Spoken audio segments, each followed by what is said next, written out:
Ma sœur, la juge, s'est moquée de moi en plein tribunal, on n'est pas dans ta cuisine ici. Tu n'es qu'une ombre. Sors. Les rires ont éclaté dans la salle.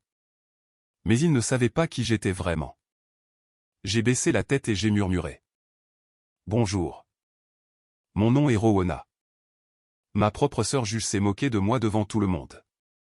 Elle a dit que c'était une salle d'audience et non ma cuisine. Les rires m'ont blessé plus profondément que n'importe quel couteau. Ils pensaient que je n'étais rien de plus qu'une ombre ou quelqu'un à faire taire et à effacer. Cependant ce jour-là j'ai murmuré 4 mots. Et chaque siège de pouvoir dans cette pièce s'est effondré. Avant de plonger dans le vif du sujet, veuillez me dire à quelle heure vous écoutez ceci et d'où vous l'écoutez. Laissez un commentaire ci-dessous car après avoir entendu mon histoire vous ne regarderez peut-être plus jamais votre famille de la même manière. Les portes en bois du palais de justice semblaient plus lourdes qu'elles n'auraient dû l'être.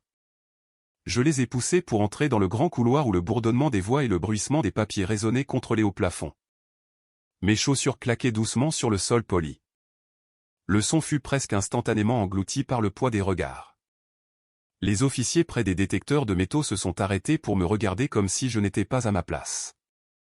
Un greffier derrière le comptoir a souri d'un air suffisant et s'est penché vers un autre en chuchotant quelque chose qui les a fait rire tous les deux à voix basse. Je m'étais habillé simplement avec un chemisier bleu marine uni et un pantalon sombre. Rien ne réclamait l'attention. Je n'avais jamais cherché cela mais l'attention me trouvait toujours bien que ce ne fût jamais le genre de regard qui imposait le respect. La pièce n'était pas seulement indifférente. Elle était hostile comme si ma simple présence était une sorte de dérangement. Quand je suis entré dans la salle d'audience, l'atmosphère a changé et les têtes se sont tournées. Un petit rire a parcouru quelques rangées comme le genre de réaction que les gens partagent quand ils pensent que vous n'êtes pas à votre place. Ma sœur Morwena était assise en hauteur derrière le banc avec sa robe parfaitement repassée et son expression déjà sévère. Elle s'est penchée en avant en tapant une fois avec son marteau non pas pour ramener l'ordre mais pour ponctuer ses mots. C'est une salle de tribunal, a-t-elle dit avec sa voix tranchant le silence. Ce n'est pas ta cuisine. La salle a éclaté de rire. Même l'huissier a souri. Ma poitrine s'est serrée non pas par surprise mais par la familière amertume de la situation. J'avais vécu avec ce ton et ce ridicule depuis que j'étais assez grande pour comprendre ce que signifiait être la plus jeune et la personne sacrifiable. Je me suis assise sur le siège en bois dur qui m'était réservé avec les mains soigneusement croisées sur mes genoux comme si cela pouvait me rendre plus petite. Je pouvais encore entendre les rires résonner comme un chœur qui ne s'arrêtait jamais de chanter. Morwena n'avait pas terminé. Elle s'est adossée avec les yeux brillants lorsqu'ils ont croisé les miens. Elle a dit que j'étais juste une ombre et que je devais partir avant de m'embarrasser davantage. Je n'ai pas tressailli extérieurement. À l'intérieur c'était comme une lame qui se tordait. Elle l'avait déjà dit et murmuré lors des dîners de famille quand je cuisinais et nettoyais pendant qu'ils portaient un toast à leurs succès respectifs. Cependant ici devant des étrangers et des officiels le mot portait la piqûre de la finalité comme si elle me mettait à nu en public. Les murmures ont enflé. Les officiers ont échangé des regards complices. Quelques greffiers ont étouffé leur rire derrière des dossiers sans se soucier de savoir si je le remarquais. Pour eux j'étais impuissante et sans importance. Ma main a glissé dans ma poche pendant que mes doigts effleuraient la surface froide d'un porte-clés en argent cabossé. C'était celui de mon père et la dernière chose qu'il m'avait donnée avant de mourir. C'était une petite encre dans une tempête qui ne s'était jamais vraiment terminée. Je l'ai serré fort en laissant ses bords familiers m'ancrer pendant que leurs mots essayaient de m'emporter. Des souvenirs ont vacillé. Je me suis revu tard le soir penché sur des registres. Les factures en euros étaient étalées sur la table pendant que les autres planifiaient des vacances ou des fêtes et leur carrière. J'avais été celle qui avait gardé les lumières allumées quand l'hypothèque avait failli nous glisser entre les doigts. J'avais été celle qui était restée silencieuse quand mes sacrifices avaient été attribués à quelqu'un d'autre. Et maintenant j'étais là et l'on se moquait de moi dans l'espace même où la justice était censée vivre. J'ai laissé mes yeux errer sur la foule. Chaque sourire narquois et chaque hochement de tête dédaigneux étaient enregistrés dans ma mémoire comme les visages dans un registre. J'étais silencieuse et résolue. Ils pensaient que je me recroquevillais sur moi-même. Ils n'avaient aucune idée que je comptais et mesurais chaque affront ainsi que chaque insulte. Je n'ai pas parlé tout de suite. Au lieu de cela j'ai baissé la tête avec mes lèvres bougeant à peine pendant que je murmurais 4 mots si doux qu'ils sont passés inaperçus pour la plupart des gens. À ce moment précis l'écran principal du tribunal a clignoté. Une onde de parasites a bourdonné dans les haut-parleurs. Les rires ont hésité et certains ont tourné la tête vers l'apparition soudaine d'un texte rouge saignant sur la projection. La pièce s'est figée en plein écho. Les rires sont restés suspendus en l'air pendant un instant avant que le son des parasites ne perce. Toutes les têtes se sont tournées vers l'écran géant derrière le banc de Morwena alors qu'il clignotait. La lueur est passée d'un beige terne à une nuance de rouge alarmante. Les mots s'étalaient en lettres grasses. Vérification du code en cours. Un frisson a parcouru la foule. Des chaises ont raclé le sol. Quelqu'un a halté fort et sans retenue. La pièce qui avait été remplie de rires suffisants quelques secondes plus tôt était soudainement serrée par le silence. Les yeux de Morwena ont dardé vers le haut avec ses lèvres se pressant en une ligne dure. Elle a abattu son marteau et le claquement a résonné dans la salle. Ceci est une cour de justice, a-t-elle aboyé. Ignorez l'interruption. Nous allons continuer. Mais sa voix l'a trahi. Je l'ai remarqué. Il y avait le moindre tremblement sous son ton autoritaire. Elle n'était pas aussi stable qu'elle voulait le faire croire à tout le monde.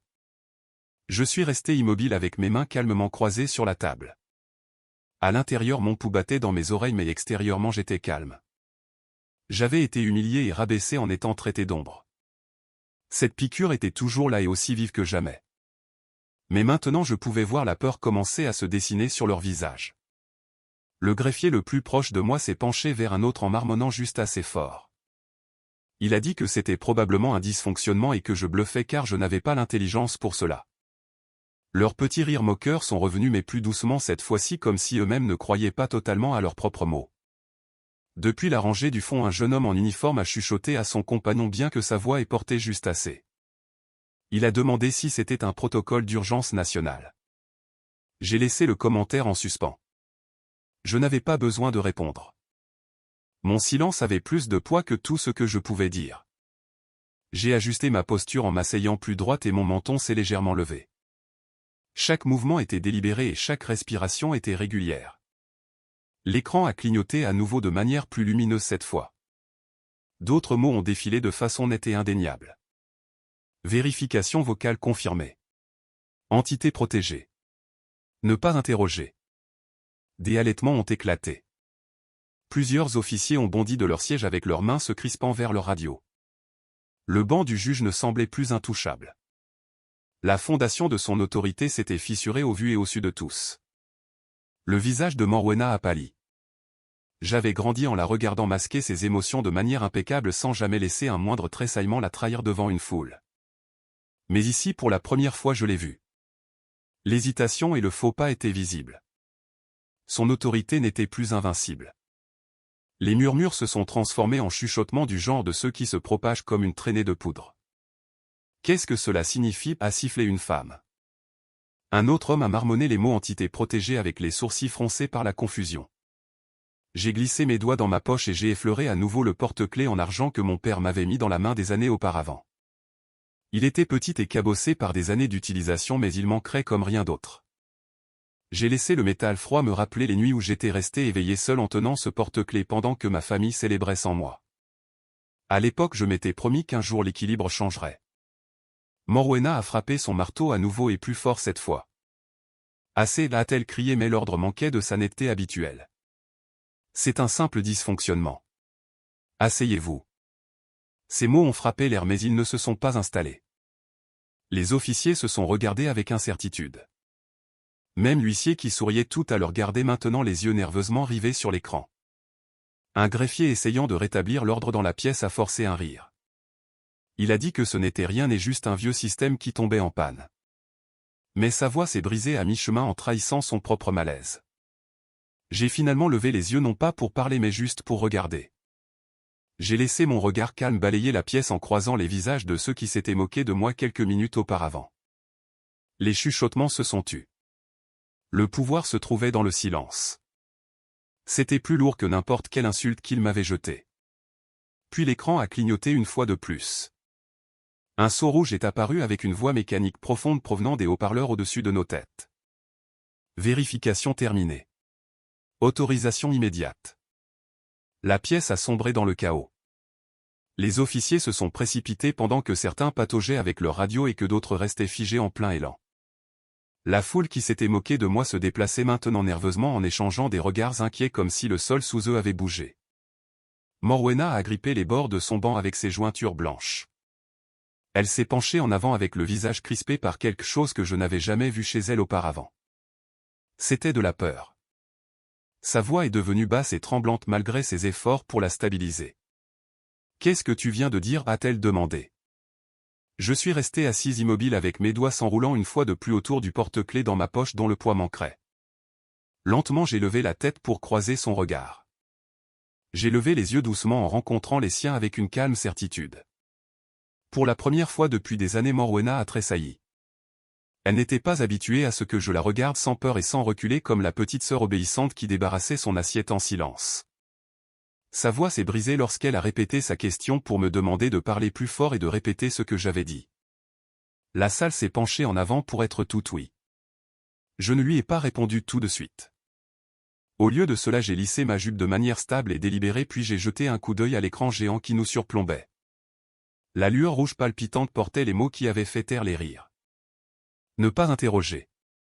Le silence s'est étiré lourdement comme un nuage de tempête prêt à éclater. Mon absence de réponse était plus bruyante que n'importe quelle défense. Je pouvais sentir le poids de leur regard peser sur moi mais je n'ai pas détourné les yeux. Au contraire j'ai laissé l'immobilité m'envelopper sachant que chaque seconde où je restais silencieuse les énervait davantage. À l'intérieur mon esprit a dérivé de manière involontaire et presque automatique vers le passé. Je me souvenais avoir 12 ans et me tenir pieds nus dans notre cuisine en frottant les assiettes pendant que Morwena préparait son discours pour le club de débat. Elle avait toujours l'attention générale ainsi que les applaudissements et la fierté de la famille. J'avais la serpillière avec le chiffon et le silence. Ma mère m'avait dit un jour que j'étais là pour soutenir et non pour briller. Son ton était tranchant quand j'avais osé demander pourquoi Morwena pouvait participer à des compétitions pendant que je restais à la maison pour nettoyer. Soutenir et non briller. Ces mots s'étaient accrochés à moi comme une ombre en s'enfonçant profondément dans mes os. Les rires dans la salle d'audience il y a quelques minutes avaient fait écho au même message mais en plus fort et plus cruel. Un autre souvenir m'a interpellé et c'était un souvenir qui m'avait soutenu lors des nuits les plus sombres. C'était le visage de mon père marqué par la fatigue mais adouci par un rare sourire lorsqu'il a pressé un petit porte-clés en argent dans ma paume. Un jour a-t-il murmuré d'une voix basse pour que personne d'autre ne puisse entendre « Ils regretteront de t'avoir sous-estimé ». Ce porte-clés était dans ma poche maintenant et ses bords étaient froids contre le bout de mes doigts. Je les serrais fort pour m'ancrer. Une femme officier à l'avant a ricané assez fort pour que la moitié de la pièce entende. Elle a dit que je gagnais du temps en soulignant mes vêtements froissés et mon absence d'avocat. Elle a ajouté que c'était une blague. Quelques rires ont suivi mais ils étaient faibles et tremblants. La confiance se fissurait. J'ai finalement parlé d'une voix stable mais pas forte. Je n'avais pas besoin de volume. La salle était déjà suspendue à chaque mot. Ce code n'était pas pour vous, ai-je dit calmement. Il était pour le système. La réaction a été immédiate. Des halètements et des murmures ainsi que quelques exclamations directes se sont fait entendre. Les mots semblaient trancher l'air en laissant tout le monde momentanément abasourdi. La prise de Morwena s'est resserrée sur son marteau et le bois a grincé sous la pression. Elle a ouvert la bouche pour répliquer mais avant qu'elle ne puisse le faire l'écran au-dessus de nous a brillé plus fort. Activation du protocole. 60 secondes restantes. L'annonce a retenti des haut-parleurs de manière froide et mécanique. Les gens se sont levés d'un bond. Les officiers se sont précipités alors que certains cherchaient leur radio et que d'autres restaient figés d'incrédulité. Des chuchotements ont rempli la salle en montant et descendant comme une marée que personne ne pouvait arrêter. Une greffière au visage livide a sifflé pour demander ce qui se passait. Un autre a marmonné que cela ne pouvait pas être réel bien que la panique dans son ton les trahît. J'ai senti mon cœur battre la chamade mais mon visage est resté calme. J'ai glissé le porte-clés dans ma paume et son métal bosselé a mordu doucement ma peau. Les mots de mon père ont résonné à nouveau pour me stabiliser. Morwena s'est penchée en avant avec les yeux écarquillés par une peur qu'elle ne pouvait plus masquer. Elle a aboyé d'arrêter ça tout de suite mais la demande ressemblait plus à une supplication qu'à de l'autorité. Je suis restée silencieuse. Je savais que mon silence était plus fort que tout ce qu'elle pouvait me lancer.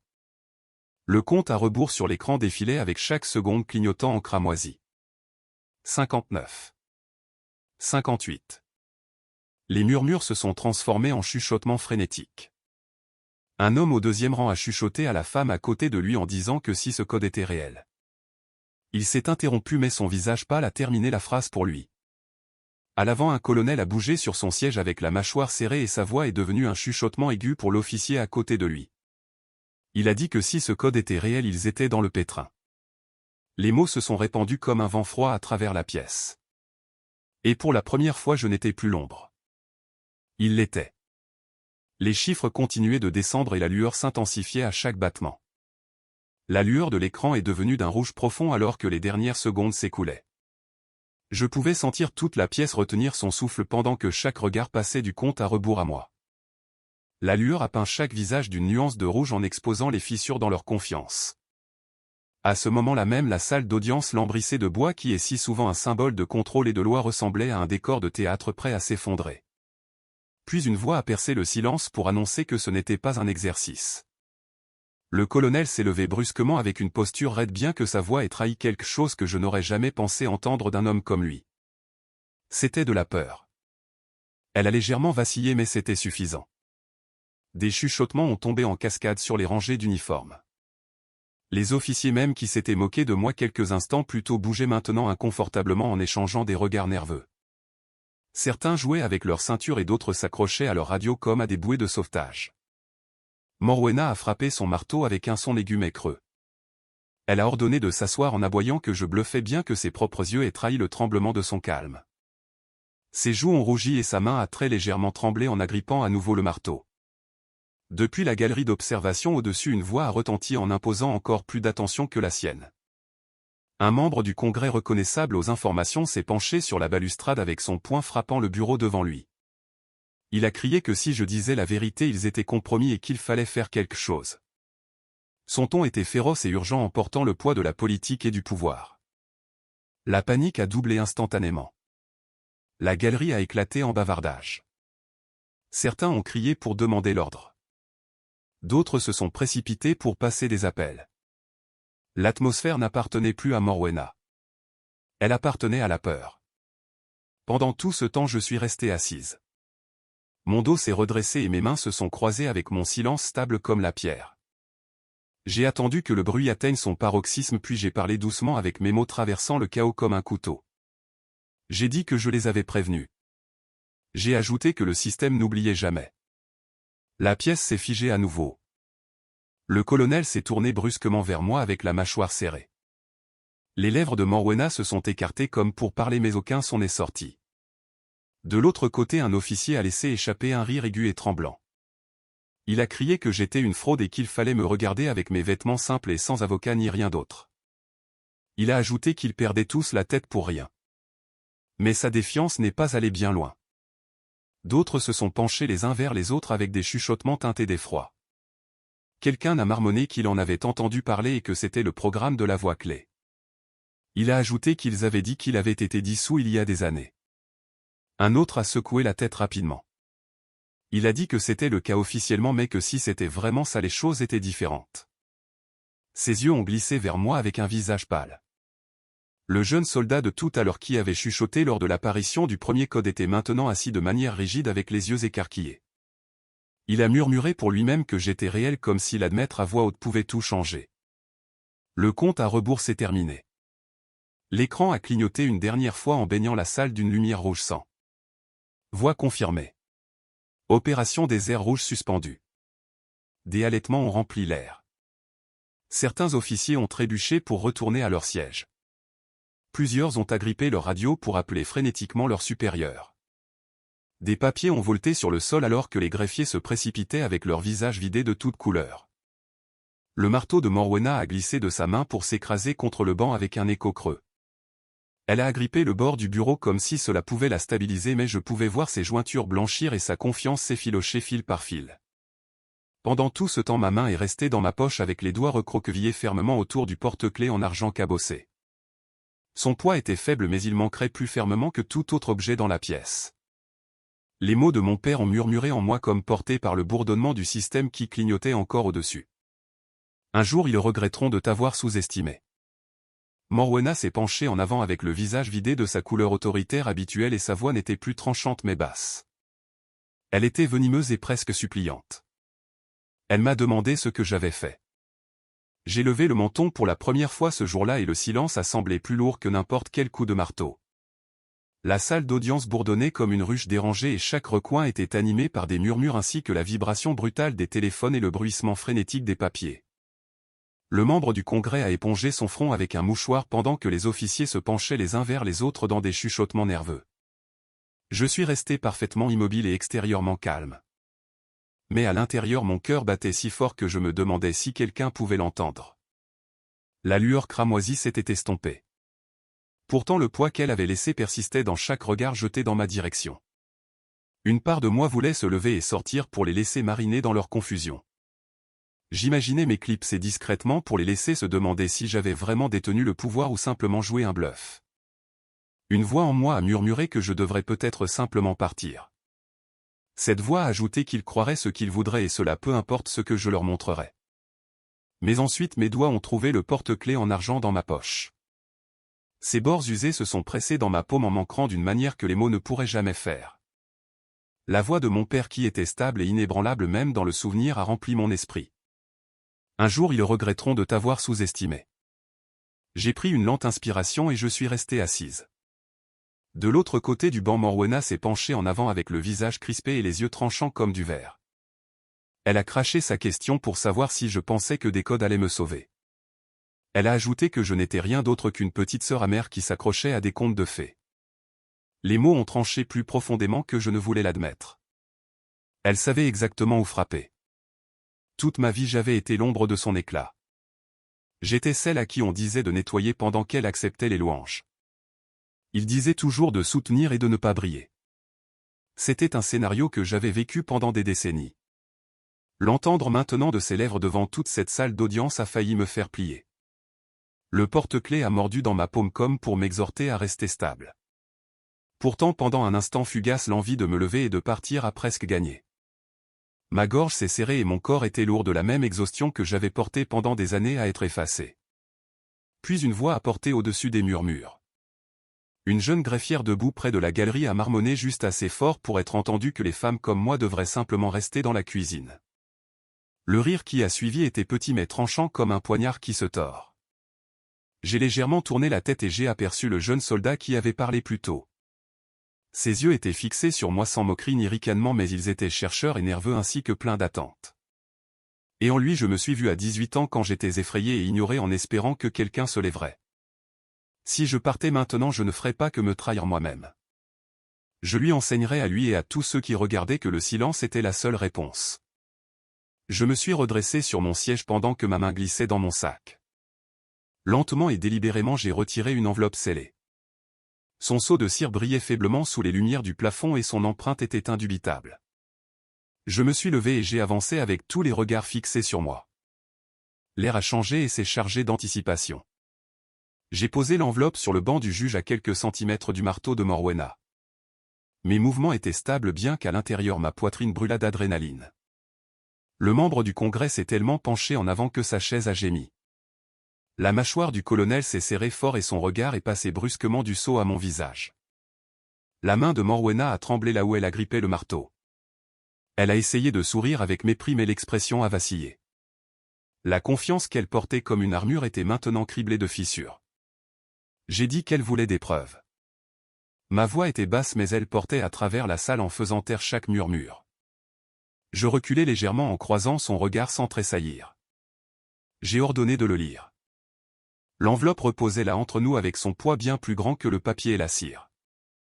La main de Morwena a tremblé lorsqu'elle a tendu le bras pour prendre l'enveloppe. Le seau de cire brillait sous les rudes lumières fluorescentes et je pouvais entendre le faible grattement de ses ongles contre lui alors qu'elle hésitait. La pièce entière semblait retenir son souffle et le silence n'était rompu que par le doux bourdonnement des lumières au plafond et la toux occasionnelle venant de la galerie. Elle a brisé le seau. Le son de la cire craquant était plus fort que n'importe quel coup de marteau. Avec des mouvements prudents et délibérés elle a déplié le papier épais à l'intérieur. Ses yeux ont parcouru les mots et j'ai vu le moment où son masque est tombé.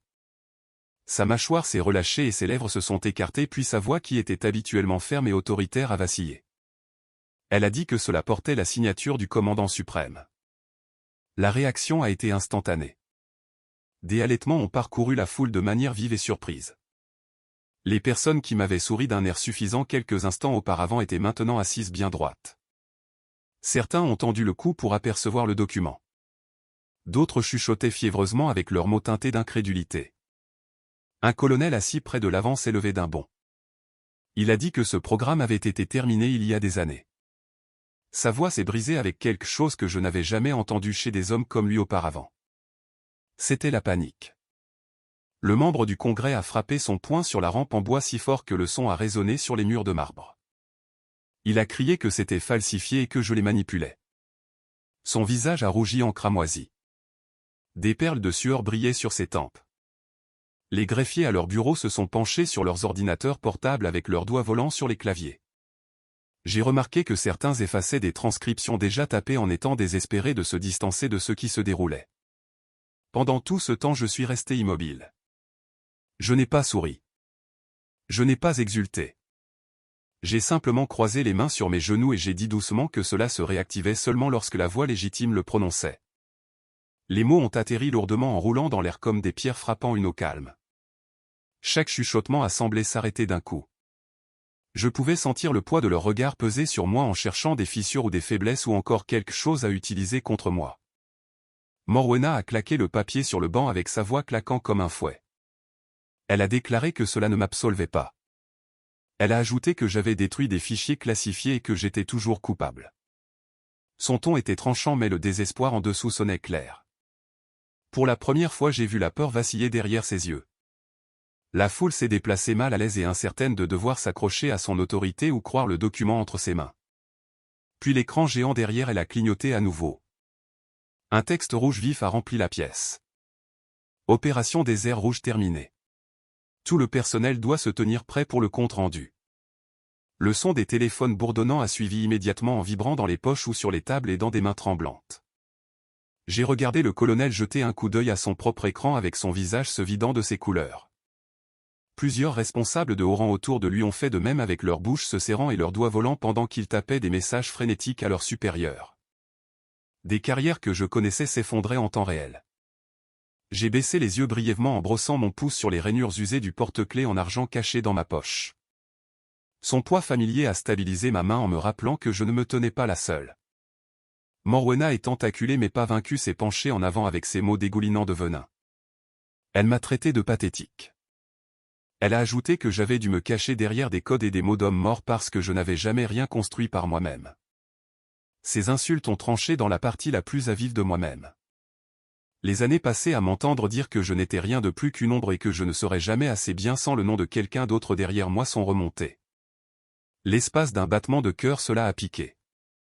Mais ensuite j'ai levé mon regard pour rencontrer le sien de manière stable et ininterrompue.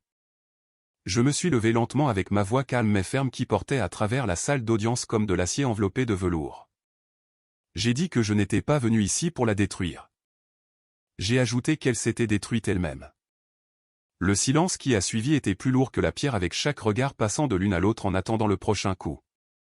Le membre du Congrès s'est levé d'un bond avec sa voix tremblant de rage en disant que c'était une farce et que j'avais planté cette directive. Son visage était taché de rouge avec des veines saillantes sur ses tempes alors qu'il criait à travers la salle d'audience. La pièce a éclaté à nouveau. Les officiers ont crié pour obtenir le silence mais leurs ordres ont été engloutis par la clameur. Les téléphones bourdonnaient sans relâche avec des écrans brillants dans des mains tremblantes. Le colonel a aboyé de saisir mes affaires immédiatement et de vérifier tout ce qui se trouvait dans mon sac. Son ton était urgent mais en dessous j'ai perçu le vacillement de la peur.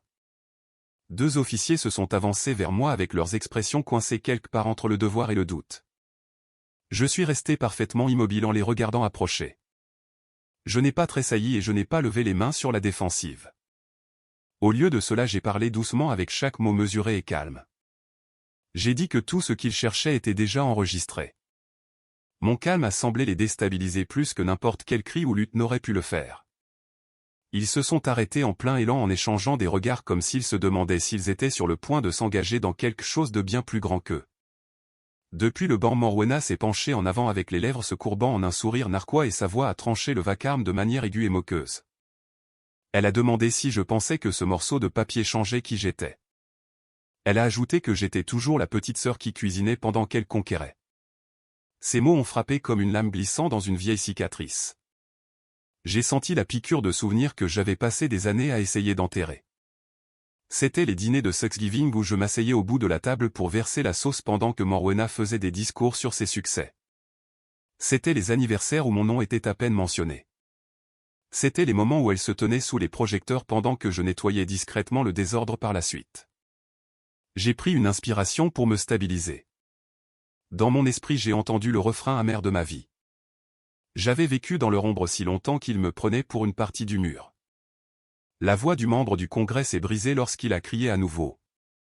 Il a dit que j'étais une fraude et que tout le monde se faisait duper. Il a claqué son téléphone contre le bureau quand personne à l'autre bout n'a répondu à ses appels frénétiques. Le téléphone du colonel a vibré violemment dans sa poche. Il a jeté un coup d'œil à l'écran et son visage a perdu toutes ses couleurs. Ses épaules se sont affaissées comme si le poids de plusieurs décennies s'était abattu en un seul instant. Puis l'écran au-dessus du banc a retenti avec une alerte perçante. Des lettres brillaient en cramoisi sur le mur de la salle d'audience. Personnel non autorisé identifié. Habilitation de sécurité révoquée. Le colonel ainsi que le membre du Congrès et le juge-président y figuraient. Les noms sont apparus en texte gras et indéniable. L'air a été aspiré hors de la pièce. Le colonel s'est enfoncé lourdement dans sa chaise avec ses mains agrippant les accoudoirs comme pour s'ancrer contre l'humiliation. Le membre du Congrès a de nouveau bégayé dans son téléphone avec une voix désespérée mais la ligne était morte. Le marteau de Morwenna a glissé de sa main et a claqué contre le banc en résonnant dans la salle comme la note finale d'une cloche funéraire. Je suis resté assis immobile avec mes doigts effleurant les rainures familières du porte-clés en argent dans ma poche. La voix de mon père a murmuré dans ma mémoire. Le jour viendra où le silence sera plus fort que n'importe quel cri. J'ai regardé la galerie où les chuchotements ondulaient comme une marée de tempête. Certains yeux m'ont foudroyé du regard avec fureur et d'autres avec émerveillement mais tous étaient fixés sur moi maintenant. Pas sur Morwenna ni sur le colonel ni sur le membre du Congrès. Je me suis levé en levant le menton et ma voix était calme mais elle portait à travers la pièce silencieuse. J'ai dit que maintenant il savait qui était l'ombre et qui la projetait. Les mots se sont installés comme un coup de marteau en faisant taire même les plus faibles chuchotements. Morwenna a frappé du poing sur le banc avec sa voix se brisant enfin. Elle a dit que ce n'était pas fini et que je manipulais le système. Le marteau a craqué contre le bois mais personne n'a ri cette fois. Le son a sonné creux en étant englouti par les lumières rouges palpitantes qui ont commencé à clignoter autour de la salle d'audience.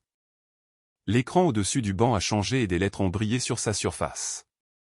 Toutes les personnes présentes signalées pour compte rendu. Sortie restreinte. Des halètements ont rempli l'air. Un agent de sécurité s'est précipité vers les lourdes portes en chêne. Il a tiré la poignée mais un bruit sourd et métallique l'a verrouillé fermement. La salle a éclaté en cris. Quelqu'un a demandé ce qui se passait. Un autre a marmonné que cela ne pouvait pas être réel avec la voix tremblante. Les téléphones bourdonnaient sur chaque bureau mais aucun appel n'aboutissait. Le visage du membre du Congrès ruisselait de sueur alors qu'il agitait frénétiquement son téléphone en l'air. Il a dit qu'il appellerait le département lui-même et qu'il réglerait ça. Sa voix était désespérée et ressemblait plus à une supplication qu'à un ordre. Mais la ligne était morte et le silence à l'autre bout était une sentence plus écrasante que n'importe quel verdict. Il a baissé le téléphone lentement et la réalisation est apparue comme une ombre sur ses traits. Les retombées s'étaient déjà propagées bien au-delà de ses murs. Je suis resté assis immobile en regardant tout cela se dérouler. Mon cœur battait assez fort pour le sentir dans ma gorge mais je n'ai rien laissé paraître. Je me suis penché légèrement en avant et ma voix a coupé la tempête sans avoir besoin de monter. J'ai dit qu'ils avaient ri quand j'étais silencieuse et ricané quand je chuchotais. J'ai ajouté que maintenant ils allaient répondre de chaque mot qu'ils avaient utilisé pour m'effacer. Chaque tête s'est tournée vers moi. Certains visages brûlaient de colère et d'autres de peur mais personne n'a osé m'interrompre. Morwenna refusant de céder a craché du venin. Elle a ordonné de m'arrêter en disant que j'étais une traîtresse. Ces mots ont retenti de manière aiguë et désespérée. 2 officiers ont hésité en levant les yeux vers l'écran. Leurs propres noms brillaient en grosses lettres rouges. Leurs mâchoires se sont serrées avec leurs mains planant près de leur ceinture mais ils n'ont pas bougé. Pas contre moi. Je pouvais voir la peur se propager en eux. Ils ne s'inquiétaient plus pour moi. Ils s'inquiétaient de ce que le système avait déjà déclaré. Puis l'écran a retenti à nouveau. Détenteur de la voix autorisée à initier le protocole d'urgence complet. Un silence plus lourd que la pierre s'est abattu sur la pièce. Je me suis approché du microphone au centre du banc. La lueur des lettres cramoisies a baigné mes mains alors que je les plaçais fermement de chaque côté du support. Je me suis penché et j'ai murmuré un mot qui était d'exécuter. Le son n'était pas fort mais l'impact a été sismique. Une sirène a gémi dans le palais de justice de manière stridente et implacable. Les écrans géants ont clignoté puis sont passés à une diffusion en direct de la salle d'audience elle-même en transmettant chaque visage et chaque mot ainsi que chaque mouvement désespéré aux autorités supérieures à l'échelle nationale. Les halètements se sont transformés en chaos. Les officiers se sont précipités pendant que certains essayaient de couvrir leurs insignes et que d'autres tâtonnaient avec des téléphones qui ne fonctionnaient plus. Le membre du Congrès s'est effondré sur sa chaise avec sa main serrant sa poitrine alors qu'il marmonnait qu'ils étaient finis. Le visage de Morwena a perdu ses couleurs. Pour la première fois de sa carrière ses yeux ont dardé comme un animal pris au piège en cherchant une issue là où il n'y en avait pas. Le marteau reposait inutile devant elle comme une relique d'autorité déjà arrachée. J'ai pris une inspiration. Ma voix tremblait maintenant non pas de peur mais de soulagement. Des années de silence se sont déversées dans ces mots. Je n'étais plus leur ombre. J'étais la lumière qui montrait chaque fissure dans leur mur. Le jeune soldat au fond s'est redressé avec les yeux fixés sur moi. Ce n'était pas de l'admiration mais de la reconnaissance. Il ne me voyait pas comme une servante ni comme une figure de second plan mais comme quelqu'un qui avait déplacé le sol même sous leurs pieds. La lueur rouge s'est intensifiée sur les écrans. Un dernier message est apparu avec ses lettres palpitant comme un battement de cœur. Vérification vocale finale requise. Je me suis avancé avec le porte-clés en argent chaud dans ma paume. J'ai posé ma main sur le microphone en étant enfin stable. La lueur rouge des alarmes a peint chaque visage dans cette pièce avec une lumière obsédante. Personne ne bougeait. Même le son de la respiration semblait plus fort que d'habitude comme si le palais de justice lui-même retenait son souffle. Je me suis penché en avant. Ma voix est sortie calme et mesurée avec chaque mot étant délibéré. Il était temps. Le système a répondu instantanément avec une voix plus froide que n'importe quel juge que j'avais jamais entendu. Voix finale confirmée. Opération des airs rouges terminée définitivement. Tout le personnel signalé pour examen. Les mots ont résonné dans la salle d'audience.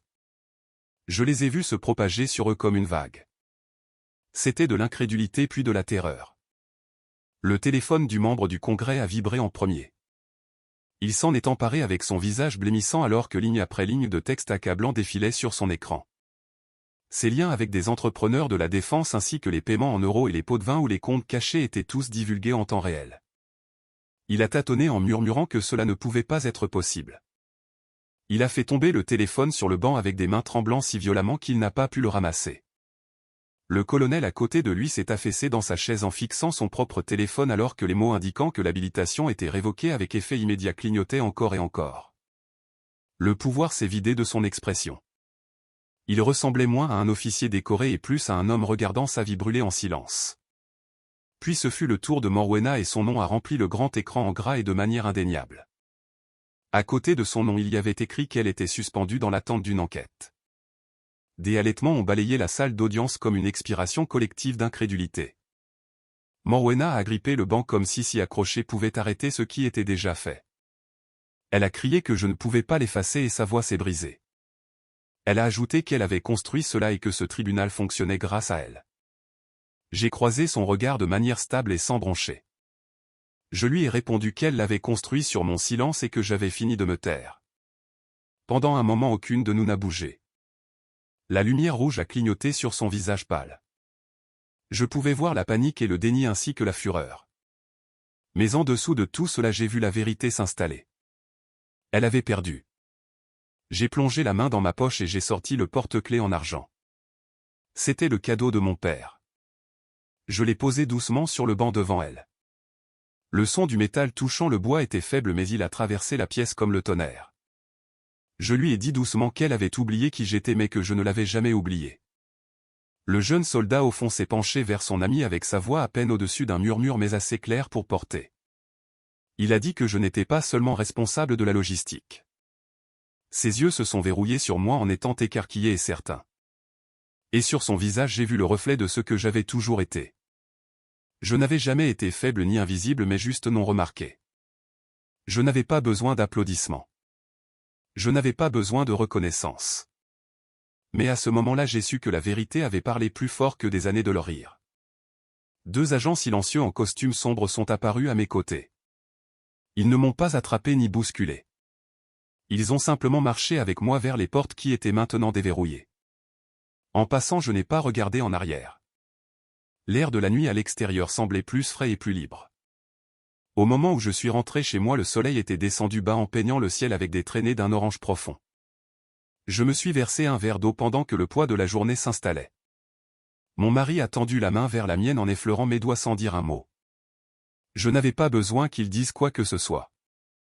J'ai fixé la condensation sur le verre avec le porte-clés en argent reposant sur le comptoir à côté. Ils s'étaient moqués de moi et m'avaient effacé ou m'avaient ri au nez, mais je n'avais plus besoin de leur reconnaissance. La vérité suffisait. Je n'étais plus leur ombre. Je n'étais plus leur servante de cuisine ou leur objet de moquerie. J'étais Rowena. Et parfois le chuchotement le plus silencieux peut mettre fin aux mensonges les plus bruyants. J'ai laissé le silence s'installer un instant en étant lourd mais paisible. Puis j'ai demandé doucement, comme si je parlais à ces yeux invisibles au-delà de l'écran, si l'on vous avait déjà rejeté ou si l'on s'était déjà moqué de vous en vous disant que vous n'étiez rien jusqu'au jour où vous leur avez prouvé le contraire. L'écran s'est fondu mais le silence dans leur cœur est resté assourdissant.